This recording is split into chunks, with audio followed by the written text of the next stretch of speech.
Ah, here we are. Good morning, good morning, good morning, good morning, good morning. And oh my, yeah, we've had some interesting news stories really break within certainly the past 24 hours, or at least go down in the past 24 hours. And it's difficult to really know where to begin. Dave W, good morning to you. Pretty Bird, greetings and good morning to you. And like I say, welcome, welcome, welcome. Come on in. Click the like and share button. And yeah, we'll get started because, oh my, we've got a very jam-packed morning this one. Yen, good morning to you from Poland. Yeah, good morning. Not for Putin, but for everyone else. Exactly. We'll be talking about that in a moment. David, good morning to you. Mithril, good morning to you as well.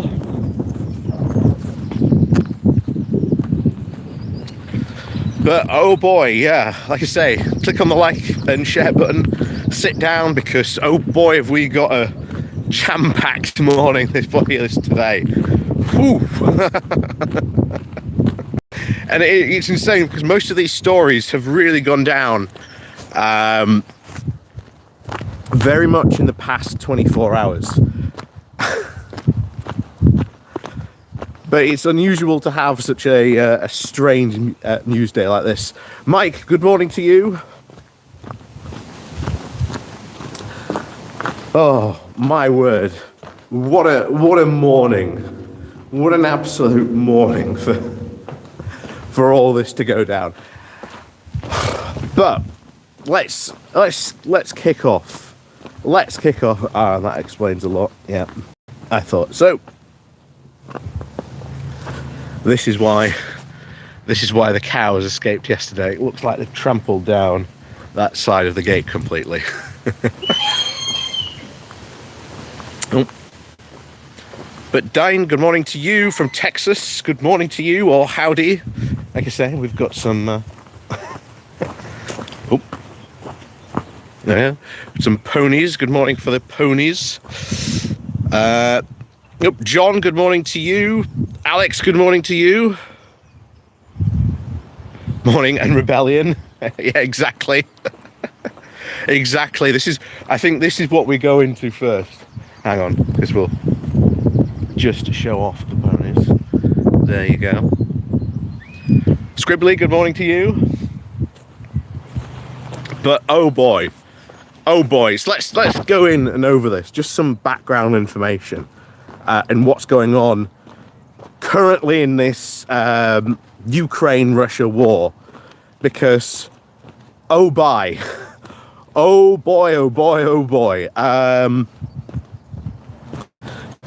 So we've been covering the Ukraine war on and off every so often, especially when something big happens, because I feel like it should get covered.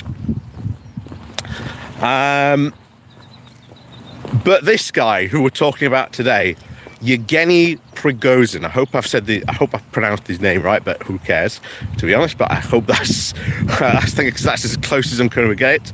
I'm just going to be calling Prigozhin. But he is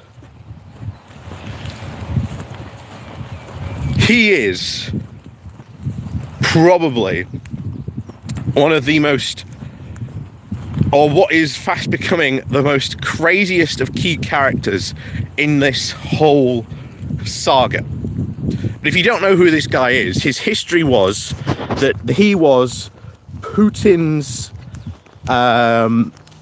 personal chef, and he ran a hot dog company, and then somehow he ends up running the Wagner mercenary group. And of course, during this whole war in Ukraine, Wagner have been there since the very beginning. And if you've been really watching the past couple of weeks, Prigozhin has been dropping video after video not directly accusing Putin. That's important. But Prigozhin has been directly accusing other people in certainly different areas of the Russian government. He's recently accused the Russian Information Service, I think it's the FSB. He's been throwing accusations from what's going on left and right. Colin, good morning to you, and good morning to anyone else who's said hello and I've missed, but good morning to you. And recently, in the past 24 hours, he dropped a video saying that someone from Russia, not the Ukrainians, had attacked his forces with a missile. And that's what they had attacked. And that it was from, not Ukraine, but from Russia, and that they were attacking them. And so now he has said that there are, quote, rogue elements in the government that need to be rooted out. And from what we know, or at least from what we've heard, his forces have now left the front line and entered into Russia. And to be honest, what happens from here? Oh boy, who knows? Who knows what will happen next? But there's two things that could happen. First of all, there's what Putin is certainly hoping for, that he can nip this in the bud very, very quickly. Or at least that's what he's hoping for. I don't think he's going to be able to. Because so many or at least so much of his own forces are committed to the front line on Ukraine. We've seen time and time again he cannot commit not only peacekeeping forces between Azerbaijan and Armenia, but then there's been parts of the other line that have been really very well poorly defended and abandoned. And of course, you've got the pure incompetence of the Russian military to begin with. So the point of what we want to happen is that we want this to distance. We need Yevgeny Prigozhin to start getting support, not only just from other oligarchs, but we need them to get support from, there we go, but we need them to get support from other Russians as well to start joining on that. Now, if that happens, then we will see not only a coup probably potentially happen, but also a civil war breakout in Russia. And if that happens, then that only works in Ukraine's favor. Like, that can only work out in Ukraine's favor. Because then if that starts kicking off in Russia, there is no way whatsoever that the supply lines can be held and maintained. And of course, given that we are having, or at least seeing, still in the beginning phases of the Ukrainian counteroffensive, it's only going to work more in their favor. So, to be honest, as much as I absolutely despise the man, and he is he's a war criminal, he is the worst of the worst, as far as I'm concerned, go for it, my friend. Go for broke. Go all the way to Moscow. Because, oh my.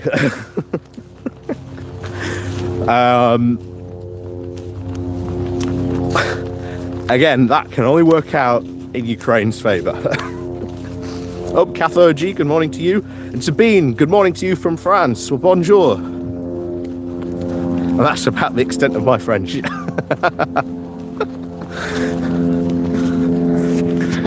Oh. So, honestly, I think this could really go. Over the weekend, I think this could develop one of those two ways. Either this goes incredibly well, and I think, to be honest, that's the direction it could go, but also, who knows what could happen? Who knows what on earth could happen out there with this? But we'll just have to wait and see, and don't worry, I will keep an eye on developments just to see what happens. But yeah, oh boy.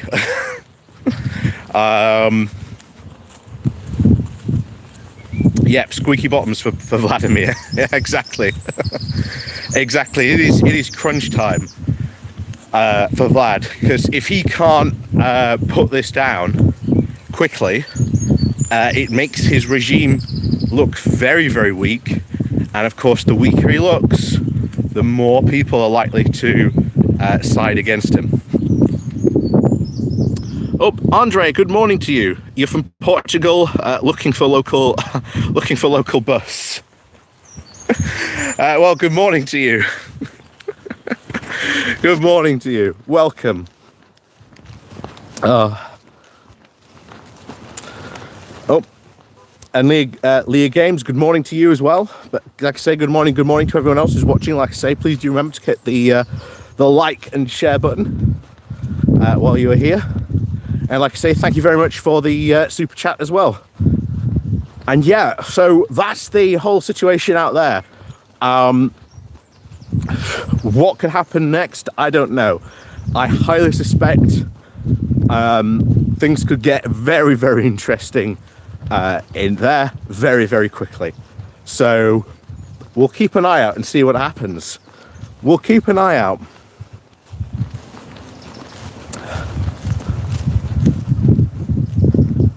Demeter, good morning to you. What a morning. Con, Texas, guten Morgen. Good morning to you.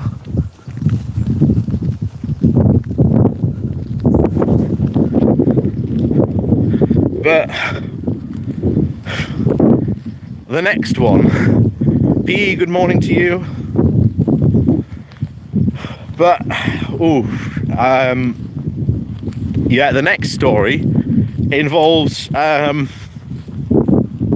well, everyone's favourite equalities and business and trade secretary, Kemi Badenoch, because oh boy, this is yet another such a bizarre story that you've really got to question how on earth she became a minister. So again, background time before we explain more about this. So there's a trans child at a school who is essentially being bullied by two other kids. And this bullying has apparently gotten very, very bad, to the point where the parents have had to be brought in to have like a sit-down meeting to try and explain, you know, what's going on.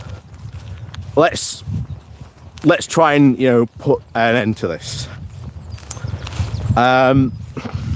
However, the parents of the bullies, and unfortunately this is probably why they started bullying the trans kid in the first place,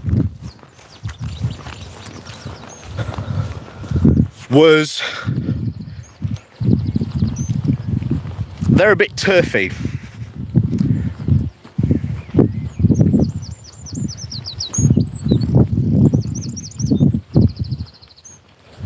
And they didn't like the fact that, of course, they were being called out for this. And they've gone on social media saying that their children are being punished because there's a child in the school that wants to identify as a cat. And that's the story that they've been spreading. Not the fact that their children have been bullying this trans kid. And that's unfortunately not the story that has spread, it's the other one. So this story has spread like wildfire, but it has been debunked, and people have said, no, actually, this is really what's going on. They're trying to use it as a smokescreen. And of course, this is where Kemi Badenoch, of course, comes into the equation. So she has insisted that Ofcom, or not Ofcom, that's the wrong regulatory body,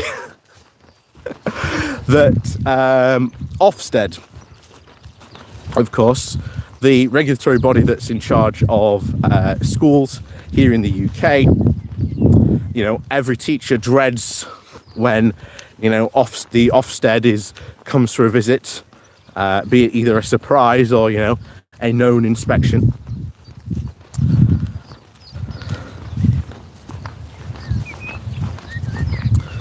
So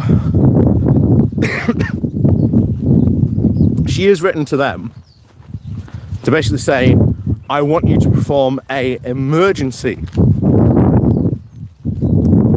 inspection of the school, because again, part of the rumours that have been spread, of course, around this are that this school has encouraged this child to, well,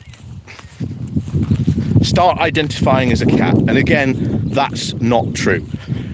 What has happened is, as we've said, it seems to be two very, very turfy parents who have encouraged their children to essentially bully a trans kid. And of course, now that it's got out, they've been trying to sort of change the narrative and say, oh no, this isn't bullying, this is the school's fault. You know, when our children called out this child for identifying as a cat, they were punished. Of course, that's not what happened at all.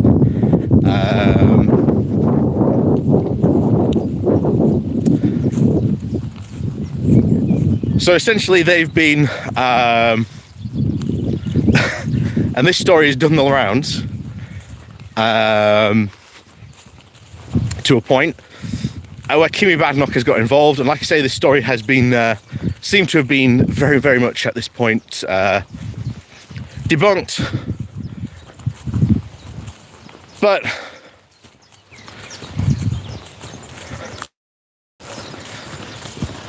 she's now decided to get involved and wade right into this. And why? Because, well, Kemi Badenoch, of course, is a big culture warrior. If you may remember, that was the reason why she stood in the first election.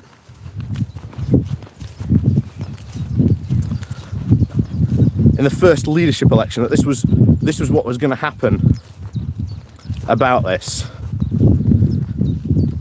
And yes, it seems that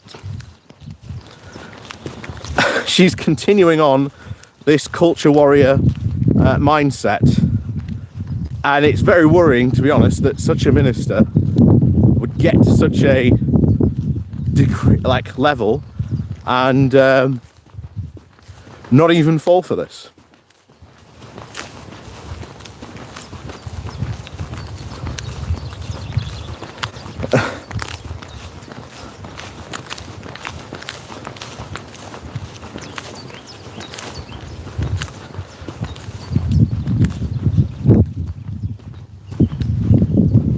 She's indeed bad enough to be a Tory.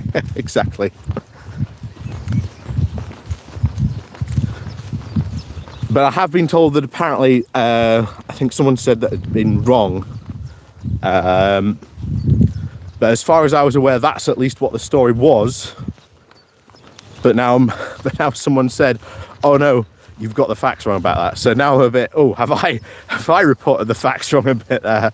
As far as I'm aware, that was what I'd heard this morning, but I know certainly her, she's ordered an Ofcom investigation into this. Not Ofcom, an Ofsted investigation into this. So, only slightly.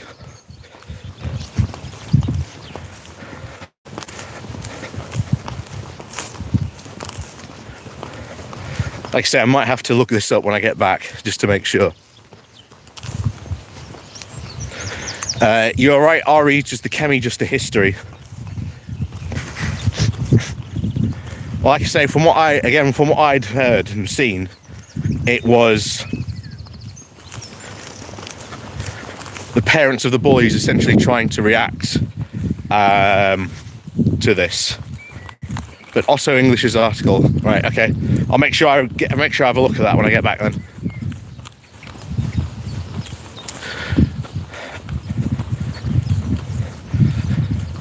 But yeah, this is Kemi Badenoch, I think, once again trying to fight the culture wars. None too surprising, to be honest. This tends to be what she does.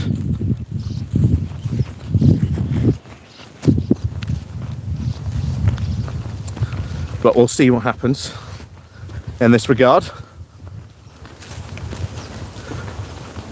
But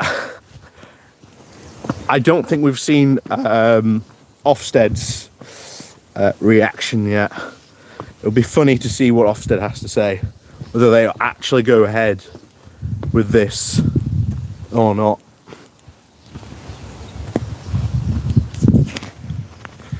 We'll see.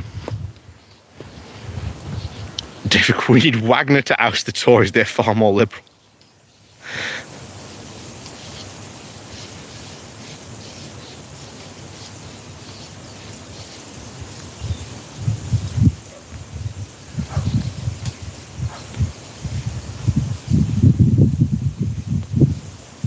Hang on. I'm just going through the chat, that's all.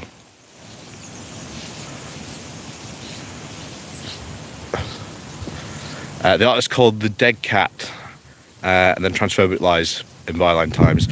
So yeah, I'll have a look at that when I get back.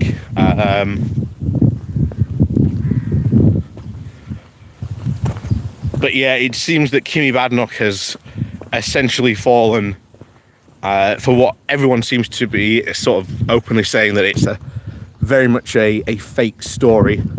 But she's doing it because obviously of her culture war nonsense, and to, you know, furnish her culture war credentials in this regard. So, get some ponies for you there.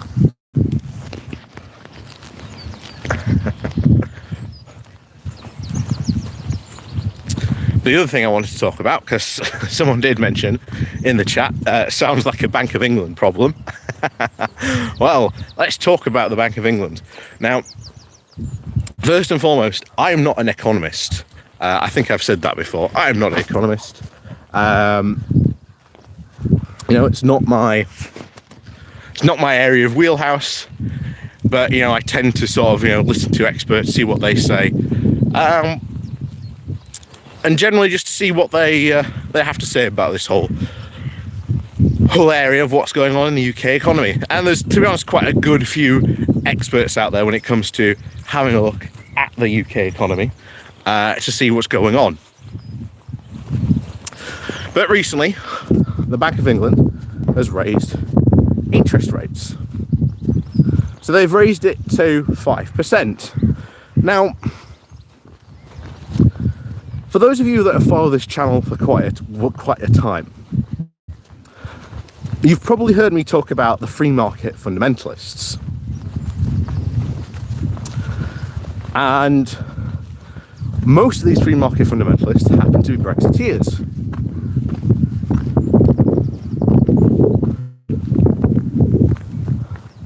There we go.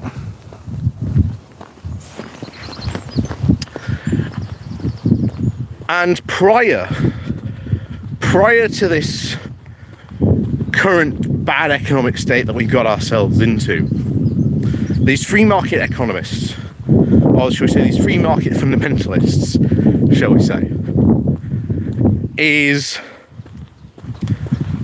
that interest rates were too low. The bank was keeping these interest rates far too low, that low interest rates were bad for the economy, and this was helping really to try and sort of keep what these people call zombie companies alive. And of course they consider a zombie company a company that hasn't experienced sort of more than 5% growth in more than 3 years. Because if you've seen anything about Brexit, you know the economic argument from the Brexiteers was that we have to leave Europe because it's a slow growth zone. Doesn't matter that it's an actual booming economy, it works very well.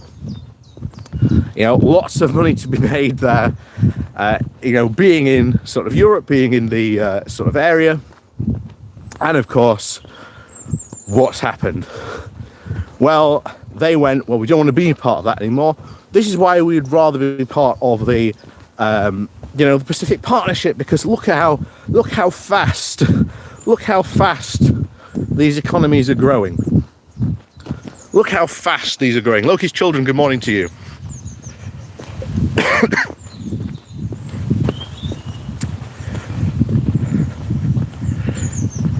So, most of these free market fundamentalists don't seem to really understand that these developing economies, especially the you know, the Pacific Partnership, most of them are really made up of what we call developing economies. And developing economies are just that, they are developing economies. So they tend to have some really high growth because that is what they are. They are developing economies, but they also can have really sharp decreases in their growth as well, because they are developing economies. There are countries that are still developing their economies, and they need a lot of work to actually do this. You know, they've got cities, towns, whole areas of their countries that just aren't, shall we say, developed. This is why China is still classed as a developing economy, even though many of these free market fundamentalists have said, oh no, you're classifying them wrong. Well, when you look at it, in reality, only about 12% of China is actually developed. And China's big advantage, how it has been able to grow so quickly, so fast, is because it has had that massive work and labour force. You know, no other really developing economy has that advantage. Hence why China has had that massive growth over recent years, despite, as we've said, only about 12% of China being actually, well, developed.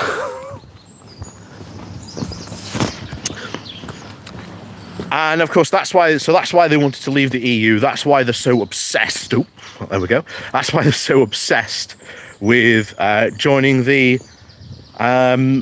Pacific Partnership. Maggie Pye, good morning to you.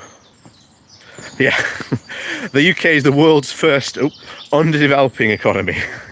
That's very true. But thank you very much for your super chat there.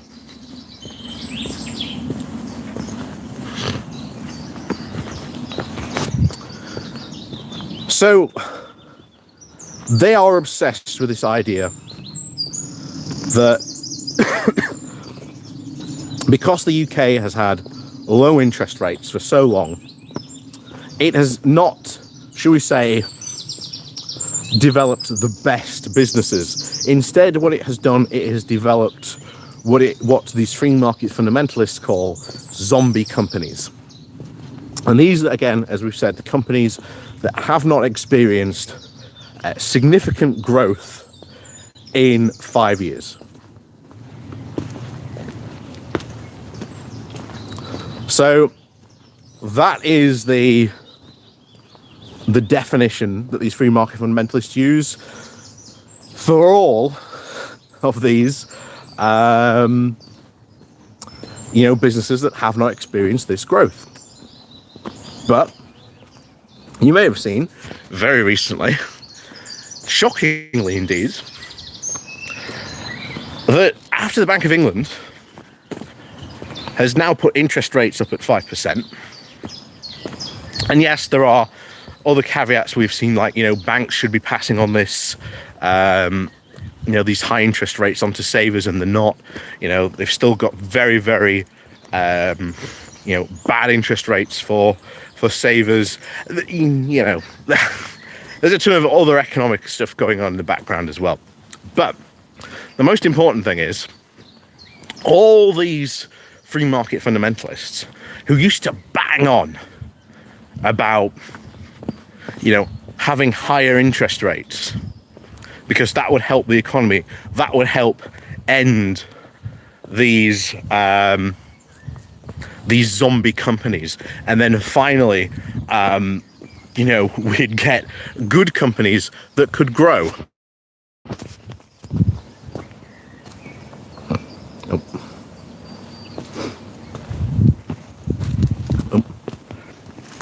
So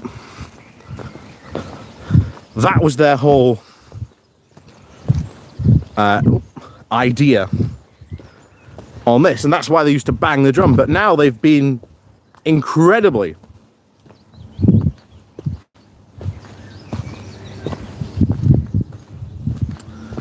GP News was in my town apparently this week as well. That's they're coming to this town, which is very worrying, to be honest. But we'll talk about that in a bit as well.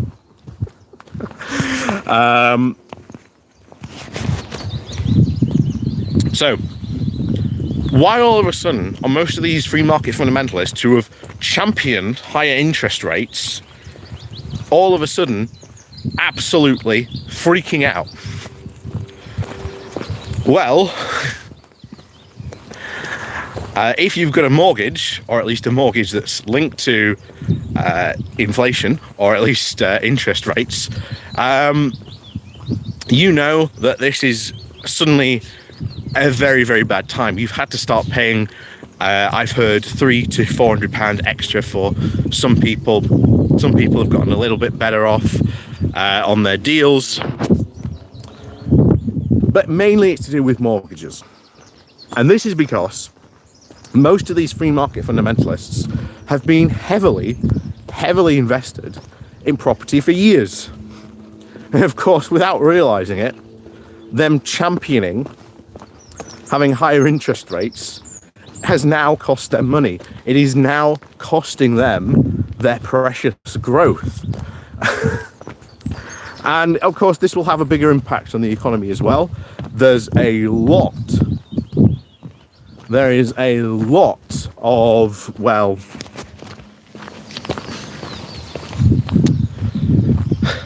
a lot of worry around the fact that, a lot of people might start defaulting on their mortgages soon, which again is very worrying. But also the fact that landlords could also be defaulting on their mortgages as well. And that could kickstart, as a lot of people very much do worry, a massive recession. Because there is one thing that the UK actually has, and that is, of course, its property development, its assets in the UK. And this is affecting them. And that's why you've basically seen people like Farage, who for years would argue for higher interest rates. He was on his Twitter and on his program, of course, complaining about, these higher interest rates. They're going to put people out of business. But ironically, this is what people like him have been arguing for years. And it's disaster capitalism.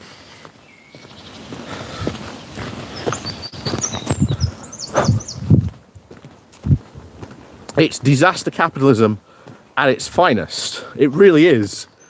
And this is one of the things that we worried about, certainly back in, post 2016, that there were multiple vulture capitalist companies waiting, essentially, for when this would happen, or at least when the UK would, at least when the UK would be in such a weak position that these vulture capitalists could come in and start buying up pieces of the UK and then selling it off and making a profit. And there's a lot of people who think this may be about to happen if we end up essentially in a mortgage crisis, where because of increasing wages, inflation, we're now getting stagflation, and of course the higher interest rates, trying to essentially solve this problem, that you may end up potentially with massive mortgage defaults. That's why there has been constant talk this week of will or will not the government, help out mortgage payers.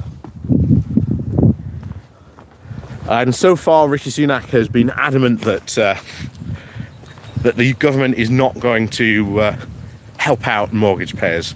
But this will become a big issue, especially if landlords and people who have mortgages start defaulting on those, because that will lead us into a massive recession. And this is something that Rishi Sunak wants to try and get out of. But he hasn't done anything to do it. He hasn't done anything to avoid going into this.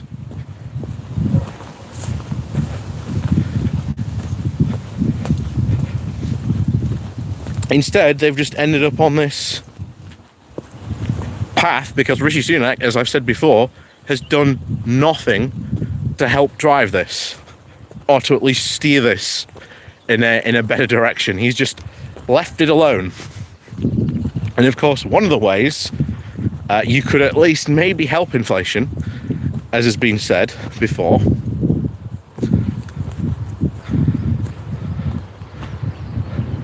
yeah, since the trust experiment, my mortgage has gone up 400 quid. It's unsustainable. Exactly, yeah. And this all goes back to Liz Truss, because it was Liz Truss that started this, and it seems that in the next couple of months, you're going to end up in a mortgage crisis. And of course, if you're renting, it could be a nightmare if landlords start defaulting left, right and centre, which is what a lot of people think might happen. And because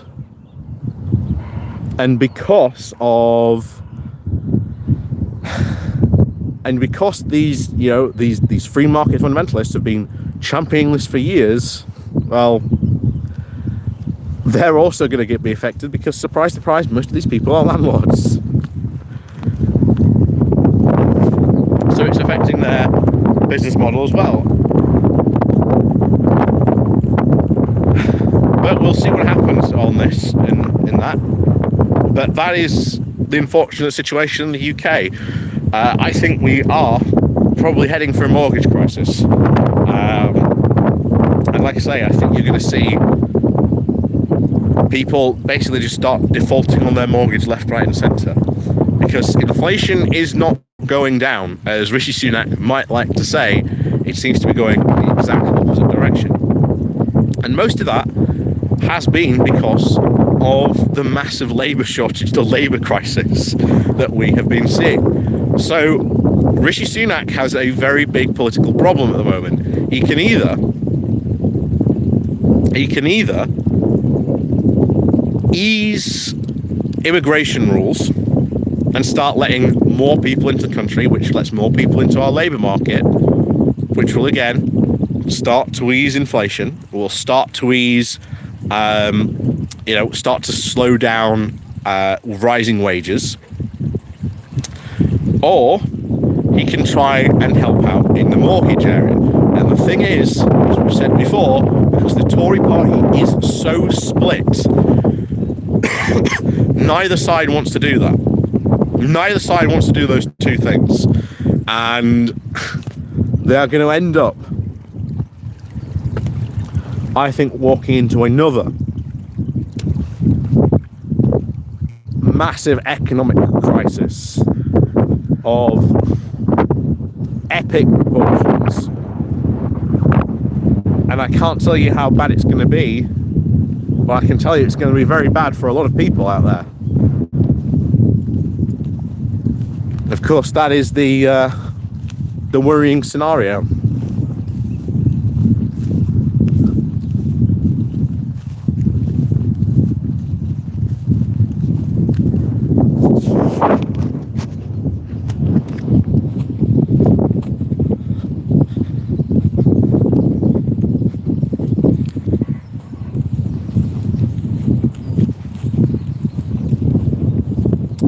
Oh no, the cow's gone in the tunnel. Oh no, I think they have as well. I think you might be getting a longer walk today. Oh, Maggie Pie, thank you again. Artificially inflate the pound and turn it into crypto. Well, yeah, we know, of course, Rishi Sunak's a bit of a crypto bro. Mithril. Or Sunak could actually admit that creating a massive renter economy has been an utter failure and build mass social housing. Well, it's not going to do that.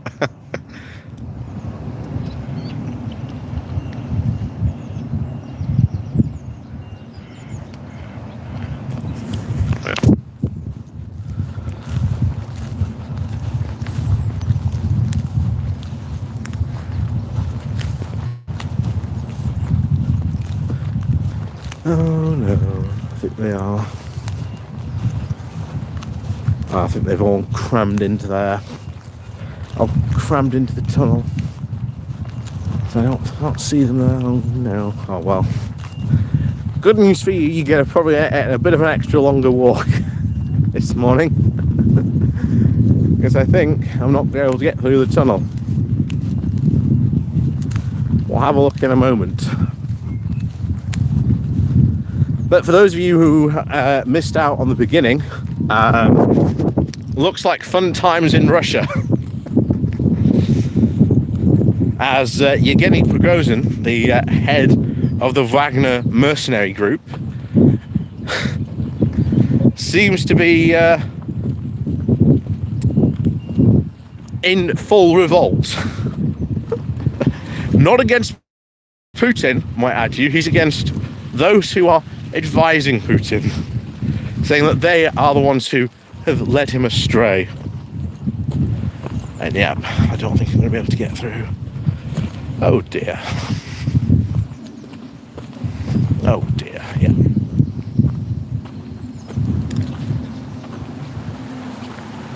I don't know if you can see.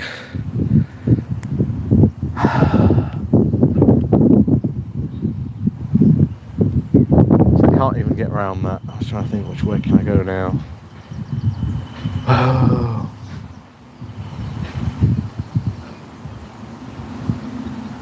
We'll have to go back. We'll go back this way. We'll go back this way. Oh, so you've got a longer good morning walk today.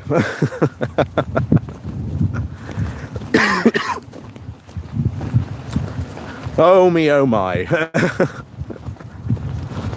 Oh, that's annoying.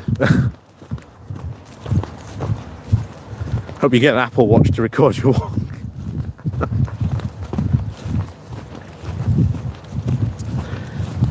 Oh well, don't worry, it gets my steps in.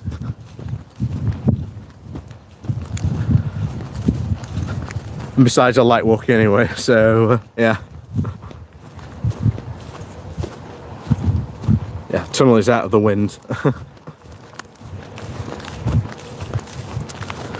So, yeah, for those who missed our story at the beginning, we'll just quickly go over this again.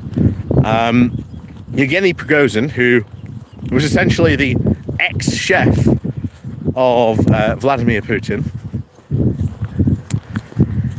and owner of, I think, one of Russia's biggest hot dog firms, somehow ends up, well, probably paid Putin essentially to become leader of the Wagner mercenary group, a very infamous group of war criminals, all kinds of stuff they've got up to. Like I say, we don't have really time to delve into what's been going on with them, but for the past couple of weeks he's been putting out some very interesting videos, and as people have said, has he been attacking Putin? Well, he's been very careful not to attack Putin. Instead, he's been attacking people around him. So he's been attacking Shoigu, who is the foreign minister, who is the army minister as well. He's been attacking the intelligence services, especially today.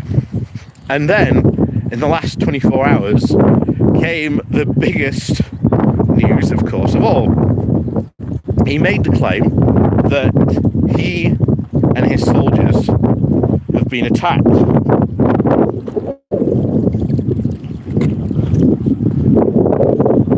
by, not by Ukraine, but by Russian forces.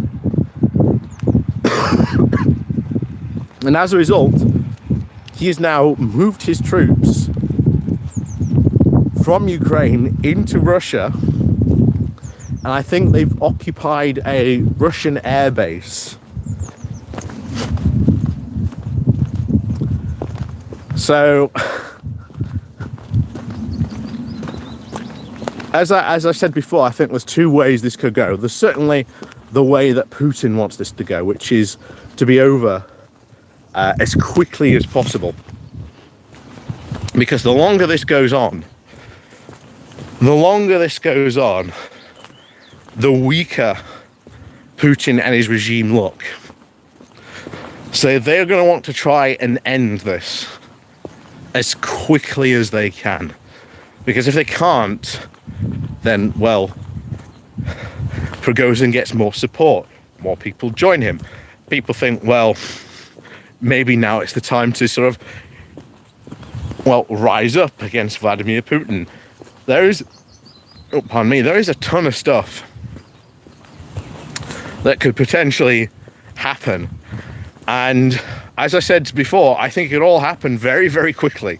I think this could all suddenly break out very quickly. And yeah, could be a very interesting weekend. But like I say, we want this to last, and we want this to go on for as long as possible, because like I say, it makes Putin look weak. And to be honest, anything that makes Putin look this weak means that, of course, it does wonders, of course, for Ukraine. So, you know, we need Prigozhin to go the distance, because the more and further and harder he goes against trying to root out those perceived enemies, the better it is for Ukraine at the end of the day. So yeah, that will be very funny.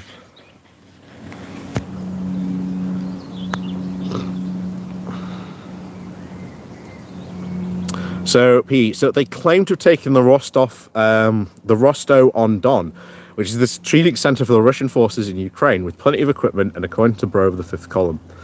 Oh, Conservator, good morning to you.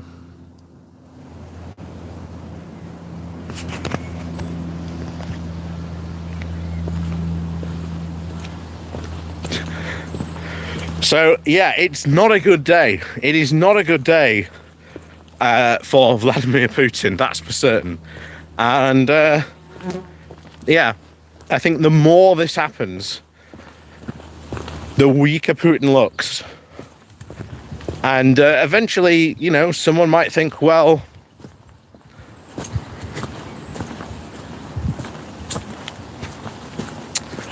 this is when This might be the perfect time to, finally deal with Putin. It's possible. We'll have to see what happens. But yeah, I think this could go, I think, very, very quickly.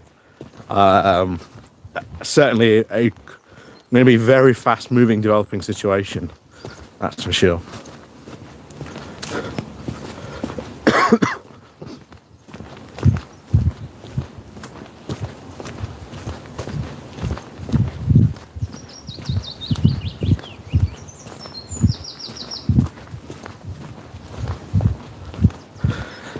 But yeah, oh boy, that will be a fast developing situation if things start kicking off on that front, that's for sure. But like I say, I will keep you updated as always with sort of stuff going on, and of course with the Ukrainian counterattack going on as well. That can only aid them. That can only very, very much aid them in their counterattack on this.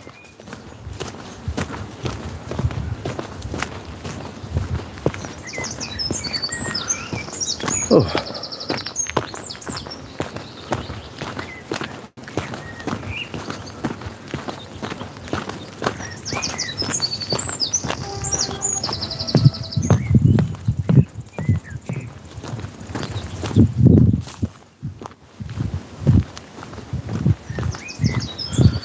Oh, I see. I'd only planned to talk about those three things now. What else can we talk about?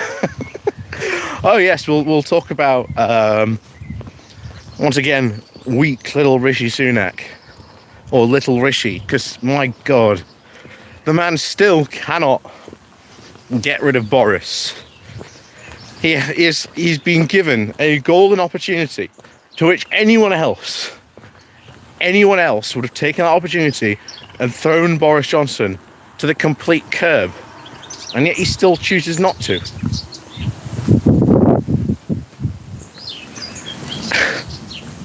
And yet he still chooses not to. Why? Who knows? But the more this goes on, the weaker it makes him look. But then again, he was always weak to begin with. And I think there may just come a time where we've talked about sort of the developing scenario of, well, how do we get a general election, certainly an early general election? Well, remember, Rishi's time is up, or at least his protection time against a vote of no confidence comes up in September.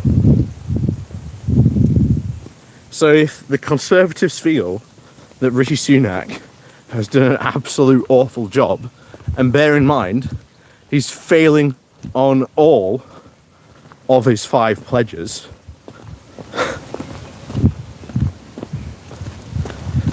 do you think the Conservatives will want to go keep him in? Do you think they will want to remove him, or would they rather go, well,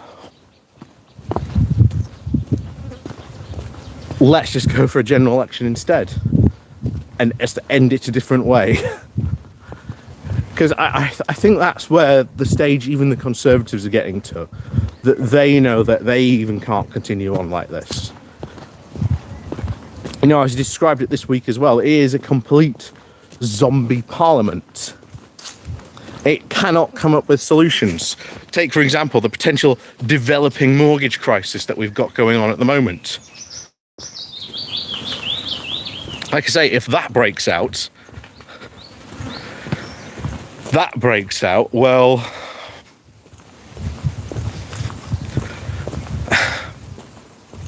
who knows? Who knows at that point what could happen if a mortgage crisis breaks out, because that's almost going into a guaranteed recession, and then you're looking at a lot of people being made homeless, which is not going to be good for many people, unfortunately.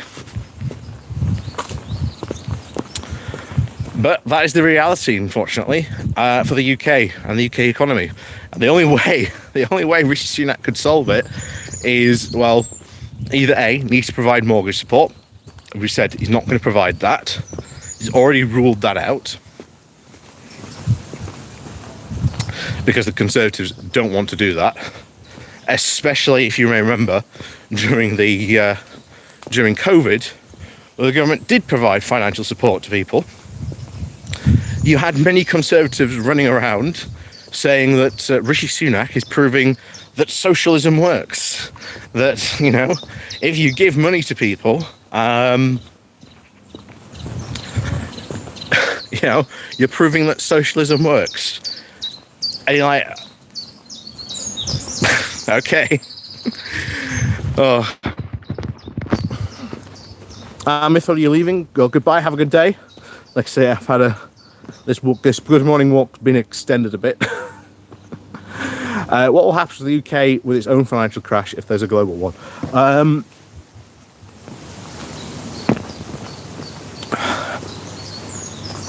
It'll be bad.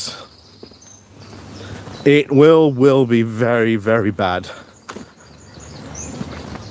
And bear in mind, as we've said before, Rishi Sunak has basically taken off the seatbelt of many of these banks with the Edinburgh reforms to try and create a Big Bang 2.0. And as I keep on describing it to people, this is like having a car and removing your seatbelt. Now, it doesn't matter if you're a very safe driver, but sooner or later, you will get into an accident, whether it is caused by someone else. And of course, again, in this example, this would be a crash happening elsewhere. Like I say, in 2008, it was caused in America, and that had a ripple effect out into the UK. In fact, around the world. So there's that potentially that could happen. Or you've got potentially that the driver gets into an accident, because statistically it doesn't matter how safe a driver you are going to get into an accident at some point. The laws of probability and just you know, statistics alone pretty much say you are going to get into an accident at some point. And of course, if you've removed your seatbelts from your car, well, just how much worse is your accident going to become? And that's what Rishi Sunak has done with those Edinburgh reforms.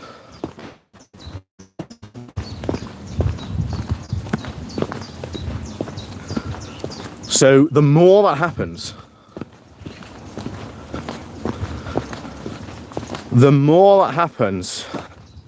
worse it will be for the UK. And of course, Rishi Sunak's not going to have an answer for it. He will probably have to double down. Knowing Rishi, he will probably go back to austerity.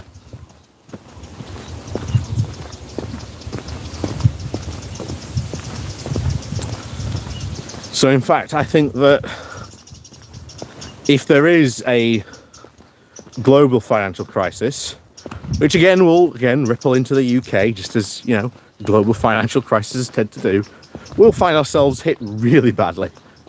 Because as we always said, being in the EU gave us a big buffer, being part of that, you know, bigger market, that bigger area. And of course, well, what do you think happens? What do you think happens when you get into such a big financial crisis like that?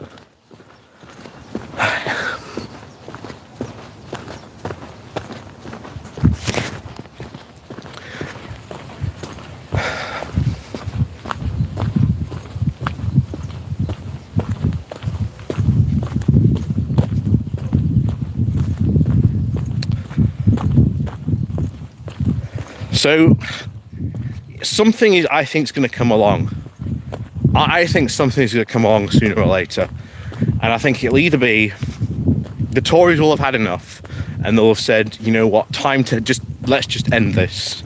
Let's just stop limping on. Let's just end this. Let's just go to a general election. We're going to lose, but at least let's try and lose gracefully. You could get a situation, of course, where we get another Black Wednesday. Of course, we had that in the 90s. Again, with the Tories and their very, very bad economic mismanagement. So this could be really big curtains. And like I say, if you get a mortgage crisis, which, well, will lead into recession, the Tories aren't going to be very happy. Nor do I believe, to be honest, that they have any economic credibility to be able to try and sort this out. Ben Riding's depressing, isn't it? It is, unfortunately. It really is. Like I say, we can only hope that the mutiny in Russia picks up speed and picks up space, because at least that'll be some good news. Especially for the people in Ukraine.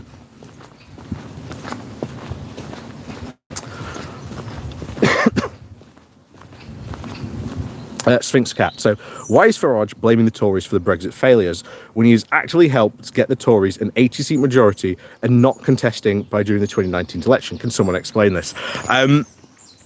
It's the classic, Brexit isn't working because of X excuse. We've seen this before. Farage used to blame the Remainers. He used to blame, Theresa May. It's the same Brexiteer excuse we've seen time in, time out. And like I say, of course, Brexiteers can't put the blame on Brexit, which is really the problem.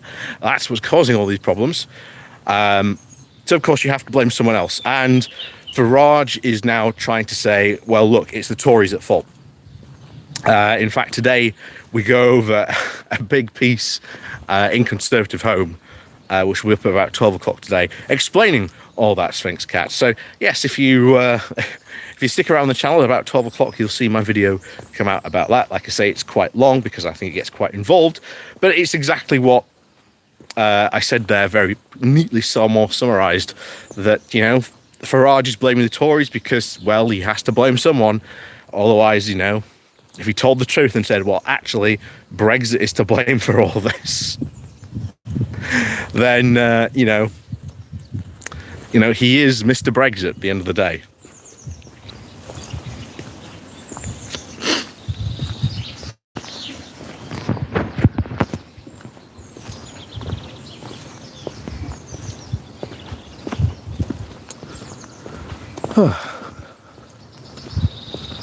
So yes, this is where I leave you. This is where I take my exit. Like I say, I'm going to sort of jump out here instead. Like I say, you've had a bit of longer good morning walk than usual today. Thank you to the cows for blocking the tunnel. At least they weren't blocking the tunnel when I was going down. At least we sort of got it. Yeah, he facilitated it. Exactly. People don't care. People like Farage don't really care, and of course they don't want to see themselves, get blamed. So, you've got to blame someone else. Otherwise, well, people might think that, Brexit's the problem. So,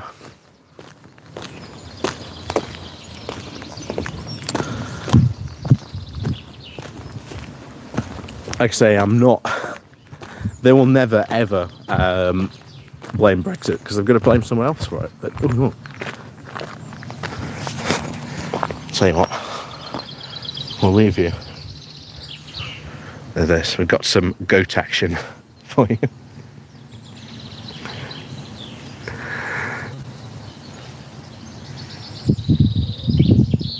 But yes, thank you very much for joining me today on today's Good Morning Walk. Like I say, it's been absolutely fantastic today. It's been absolutely cracking weather today, and I think it's set to be even more, to go up to 26. So I'm going to go back home, just put up my sunscreen and get ready for the rest of the day. But remember, do go out and enjoy yourselves today. Like I say, be safe, wear a hat, wear sunscreen, take precautions, don't stay out in the sun too long, make sure you take regular breaks indoors, etc, etc. And of course, as always, have an absolutely fantastic day, have an absolutely fantastic weekend, and of course we will see you next weekend for another Good Morning Walk. So remember to click on the like button before you leave, and of course the share button as well. And of course, if you are new to the channel, do remember to click the subscribe button as well. And of course, down below there are links to my Patreon page, the one today's link called Buy Me Coffee, where you can buy me coffee, etc, etc, all that stuff again down below.